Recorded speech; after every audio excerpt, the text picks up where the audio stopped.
Stay Tonight, Mick Jagger, State 3. I always wanted to do that.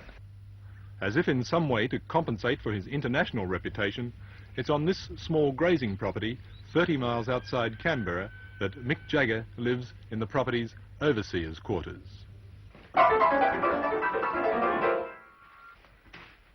Mick, have you found the work on the film particularly tiring? Yeah. Oh, yeah. What hours are you working? 24, about, I should think. I work on it in my sleep, memorising what I'm going to do the next day. I would get up about 6:15 and we finish around 6:30, so it's sort of a long day. Have you found Ned Kelly a difficult part to play? Well, I've never done many parts. I've only done one before, really. This isn't as difficult. Because I'm playing something that's so different from me. So that's a much easier game, really. Mick, when you're composing pop tunes, what are you trying to do? Are you trying to do anything special or just enjoy yourself? Well, I mean, that's my job, sort of thing. I mean, that's what I like doing most. But you do like composing pop music? Yeah, I mean, I'm not really so much on the music side, you know, but I'll leave that to my friend Keith. In 1962, John Lennon said that there was a better band than the Beatles, and he meant, of course, yourself. Yet the Beatles have been more commercially successful. Well, that's because they're much better songwriters, you know. But that's not what rock and roll's about. I mean, they're just a very good rock and roll band, and we all love them dearly. Bless their little mop tops. As you grow older, would you like to appeal to an older group?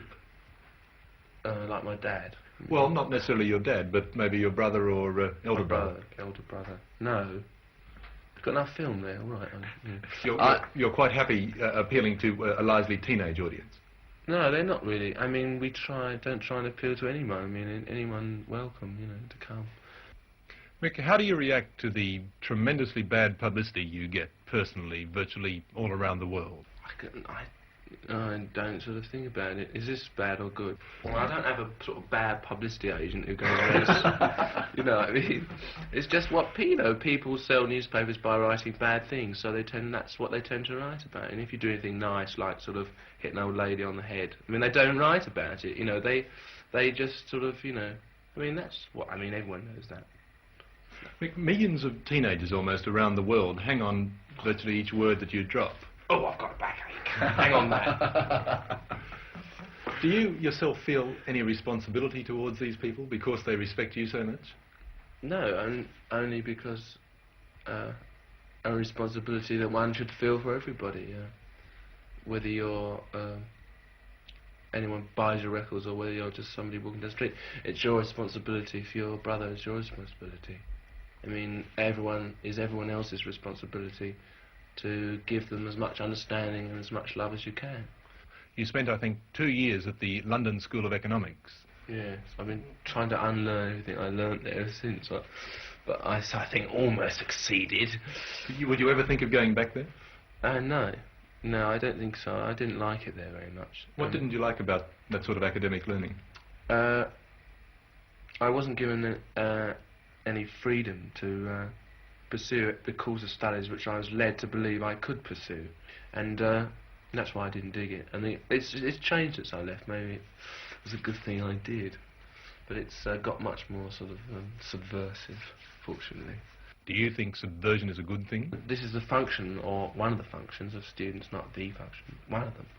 And people should sort of let them get on with it, you know, subvert as much as you possibly can.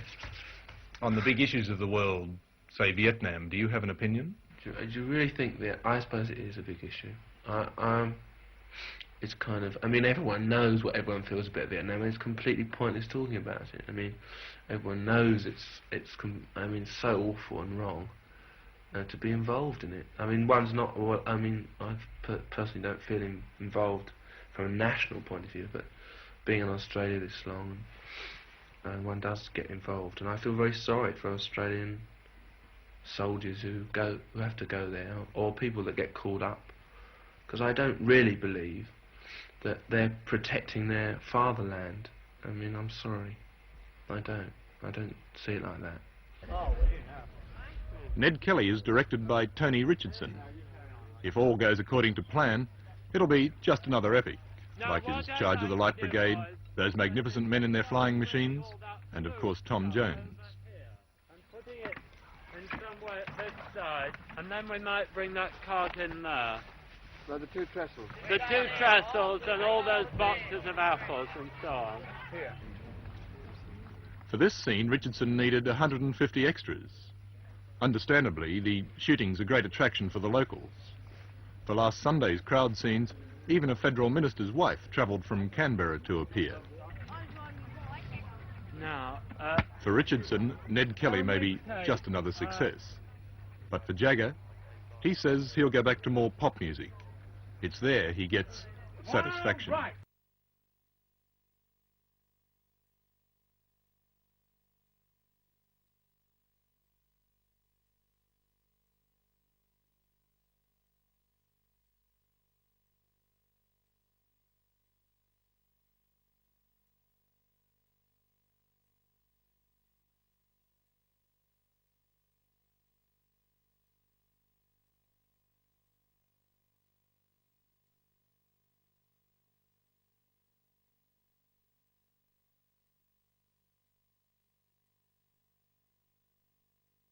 Often when people have been as tremendously successful as you have in your field, they get to a pinnacle and then they start to get bored with it.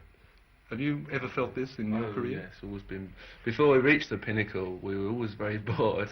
But you can't sort of go off onto tangents, you know, before you realise that you should be back on the grindstone or pinnacle, as you call it, again.